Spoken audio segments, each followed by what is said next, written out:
कन्याकुमारी से कश्मीर तक किसान हक की हुंकार। 7 फरवरी से भारतीय किसान यूनियन खालसा की किसान जागृति यात्रा। देश भर के किसानों से जुड़े एक बड़ी खबर सामने आ रही। भारतीय किसान यूनियन खालसा ने किसानों के अधिकारों को लेकर एक बड़ा अभियान शुरू करने का ऐलान किया है। संगठन की ओर से किसान जागृति यात्रा निकाली जाएगी, जो कन्याकुमारी से कश्मीर तक संपूर्ण की जाएगी, जिसमें देश के तमाम हिस्सों से आए किसानों को हस्ताक्षर अभियान से जोड़ा जाएगा। आपको बता दें कि मंगलवार दोपहर जनपद अमरोहा की औद्योगिक नगरी गजरोला में बस स्टैंड पर हुए एक आयोजन में किसानों के अधिकारों को लेकर एक बड़े हस्ताक्षर अभियान यात्रा का ऐलान किया गया। भारतीय किसान यूनियन खालसा के राष्ट्रीय अध्यक्ष सरदार राजेंद्र सिंह के नेतृत्व में यह यात्रा 7 फरवरी से 19 मार्च 2026 तक आयोजित की जाएगी।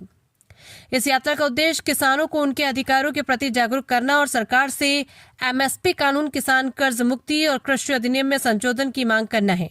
यात्रा के दौरान देश के अलग अलग राज्यों में किसानों से संवाद किया जाएगा। संगठनों का कहना है कि मौजूदा नीतियों के कारण किसान आर्थिक संकट से जूझ रहा है और अब सरकार को किसानों की मांगों पर ठोस फैसला लेना होगा। भारतीय किसान यूनियन खालसा के राष्ट्रीय अध्यक्ष सरदार राजेंद्र सिंह ने बताया कि ये यात्रा किसानों के हक की आवाज है। जब तक एमएसपी पर कानून, कर्ज मुक्ति और कृषि कानून में संशोधन नहीं होगा, तब तक हमारी लड़ाई जारी रहेगी। इस मौके पर भारतीय किसान यूनियन खालसा की ओर से संगठन को मजबूत करने के लिए कई नई नियुक्तियों की भी घोषणा की गई है, जिसमें ओम प्रकाश सिंह को अमरोहा का जिला अध्यक्ष, राजवीर सिंह को ब्लॉक अध्यक्ष गजरोला, अमित कुमार को युवा जिला अध्यक्ष अमरोहा, ऋतु देवी को महिला मोर्चा जिला अध्यक्ष नियुक्त किया गया। वहीं ओम प्रकाश सिंह को संभल का जिला अध्यक्ष बनाया गया। इसके अलावा कई अन्य कार्यकर्ताओं को भी संगठनात्मक जिम्मेदारियां सौंपी गई हैं। भारतीय किसान यूनियन खालसा ने देश भर के किसानों से अपील की कि वे इस किसान जागृति यात्रा में शामिल होकर अपनी आवाज बुलंद करें। संगठन को उम्मीद है कि सरकार किसानों की मांगों पर गंभीरता से विचार करेगी। PTNI news bureau, Amroha, Uttar Pradesh. Waheguru ji का खालसा, वाहेगुरु जी की फतेह। राम राम, सत श्री अकाल, आदाब। साथियों, आज यहाँ रोडवेज बस अड्डे पे गजरोला में एक मीटिंग का आयोजन किया गया है, जिसमें सभी पदाधिकारी को बुलाया गया है। बिजनौर से भी हमारे लोग आए हुए हैं और अमरोहा के और संभल से भी सभी को बुलाया गया है। जिलाध्यक्ष भी हैं, प्रदेश अध्यक्ष भी हैं। कन्याकुमारी से लेकर कश्मीर तक किसान जागृति यात्रा निकाली जा रही है। ये 7 फरवरी से स्टार्ट होगी और 19 मार्च को रामलीला मैदान दिल्ली समापन होगा इसका। उसके बाद मोदी सरकार को ये जो पेपर है,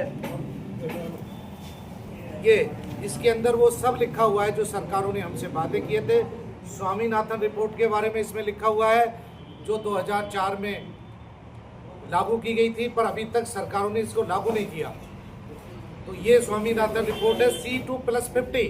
इसका मतलब है जो कोस्ट आती है हमारी, उस कोस्ट का हमें 50% मार्जिन मिलना चाहिए और गारंटी कानून इसमें बनना चाहिए, जो सरकारें अभी तक नहीं बना रही हैं। मोदी सरकार ने खुद इसकी सिफारिश की थी 2011 में, जब मनमोहन सरकार थी, और उसके बाद जब इनकी सरकार आ गई तो ये खुद मुकर गए। और मैं इन सरकारों से कहना चाहूँगा कि अपने वादे पूरे किए। जिस डल्लेवाल जी खनौरी बॉर्डर पर 132 दिन अनशन किए, इसके लिए दोबारा से संयुक्त मोर्चे की अगुवाई में ये यात्रा, किसान जागृति यात्रा निकाली जा रही है, जिसमें यूपी से, कर्नाटक से, तमिलनाडु से, मध्य प्रदेश से, राजस्थान से, हरियाणा से सारे लोग इकट्ठे होकर इस यात्रा में शामिल हो रहे हैं। और आज यूपी में भी इसका आगाज शुरू हो गया है। इस पे साइन किए जाएंगे, गांव-गांव जाकर इस पे हम हर गांव से साइन लेंगे और साइन करा के वो फिर ये जो इन्होंने वादे किए थे, ये मोदी सरकार को 19 मार्च को हम सौंपेंगे। ये इसके लिए मीटिंग हमने यहाँ की है आज।